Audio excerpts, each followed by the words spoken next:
Hi, this is Christine at Christine Mrs. Gillum Farms, and welcome to my kitchen. If you're new here, I'm so glad you found us, and if you're returning, I'm so glad you're back. So today we're going to be putting together a recipe for a collaboration I was invited to by Angela at the Inquisitive Farmwife.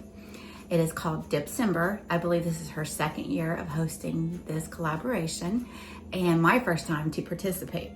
And so it was kind of hard to find some different recipes that haven't already been out there. They're not your common ones. So I found one that's called Hot Caramelized Onion Dip. And I'm not a huge onion eater, but I do love some good caramelized onions. And so this dip, when I was putting together the first time, I was like, this is ugly, but it is absolutely wonderful tasting. So I can't wait to show you how to put this recipe together. I will put the recipe in the description of this video. Also, I'll be putting into my description all the great channels that are participating in Dipcember. And there's a playlist too I'll have there that is hosted on Angela's channel, The Inquisitive Farmwife. Please take the time, go out, show the love, make a meaningful comment if you do, and hit the like button for these channels, and maybe even think about subscribing if you like them. And if you think if you're new here and haven't subscribed, I'd appreciate if you want to subscribe, but check out some of the content before you make that decision. One other thing is that Angela is going to have a live giveaway on her channel, The Inquisitive Farmwife, and I'll link her channel. It is Wednesday, January 6th. Oh my goodness, already 2025. It's at 6 p.m. Central Standard Time on her channel. So you may have a chance of winning some great prizes if you make those comments. So hang out with me in the kitchen. We'll put together this dip.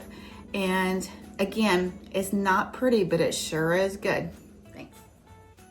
Okay, I'm starting with 1 tablespoon of olive oil and 1 tablespoon of butter.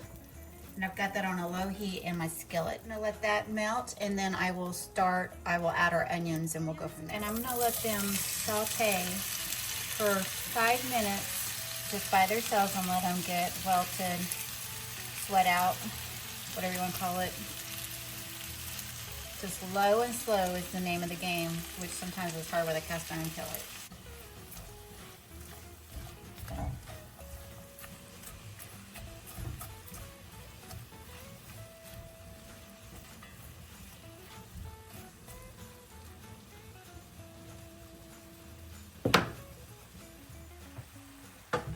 Stirring these frequently. It's been over 5 minutes, so now what I want to do is add a few of our next ingredients. So I have a half a teaspoon of thyme and a half a teaspoon of onion powder. We'll just mix those all in together. Oops, one overboard. And then we have 2 tablespoons of sugar.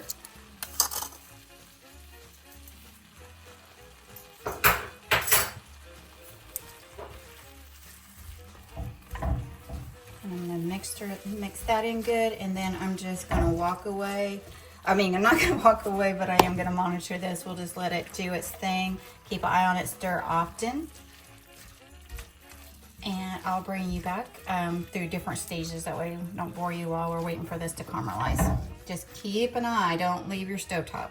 I got one trying to go overboard. I already have a couple going overboard. Okay, we're getting a little bit closer, but we're gonna keep letting these go low and slow. Work on that caramelization. The more caramelized without burning, it's wonderful flavor it's gonna bring to this recipe. Okay, the next thing I'm gonna do is add 1.5 tablespoons of balsamic vinegar, half teaspoon.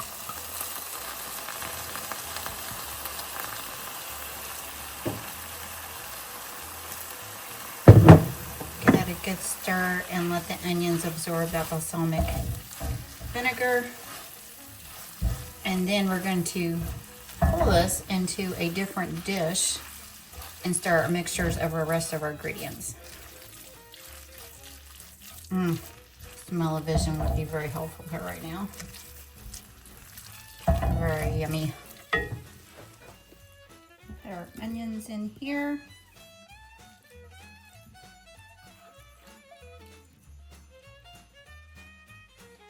Okay, we're gonna add 4 ounces of softened cream cheese, a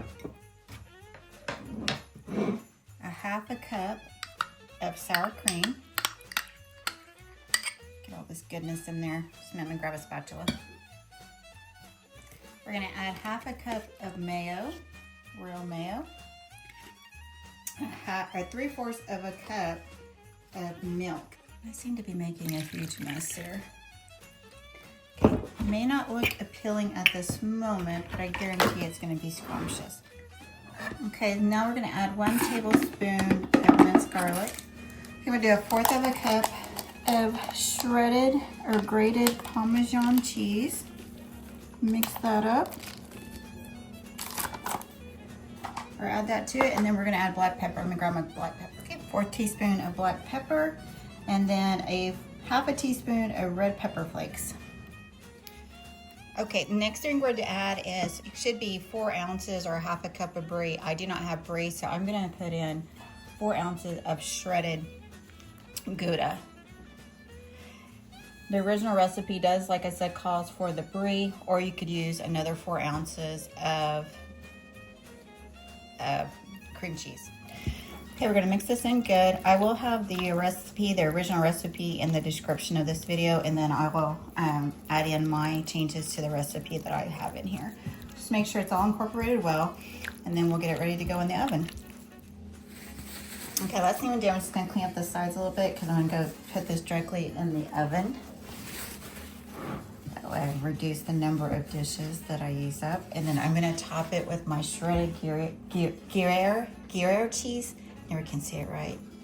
And then I'm gonna put it in a preheated 370 degrees oven and let it get nice and bubbly on top. And if I have to, we'll see how it does. If it doesn't get as golden brown as I'd like to, probably for the last like 20 seconds, I'll put it under the broiler for like 20 seconds.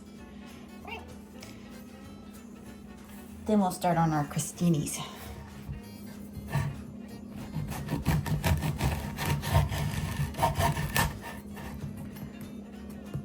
Okay, I'm taking one of the baguettes that I made.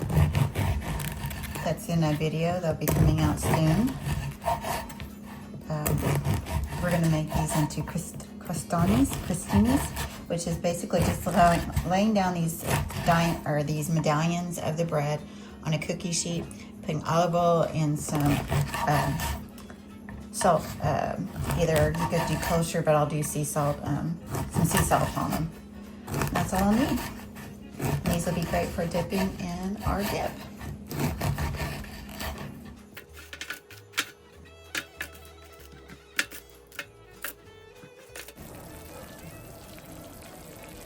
Okay, and this is what it looks like when it comes out of a 375-degree oven for 30 to 35 minutes, and then 3 to 4 minutes under the broiler. And we'll do a taste test after it cools just a little bit. But here are my crostinis that came out great from the baguettes I made, and we'll use those as dipping.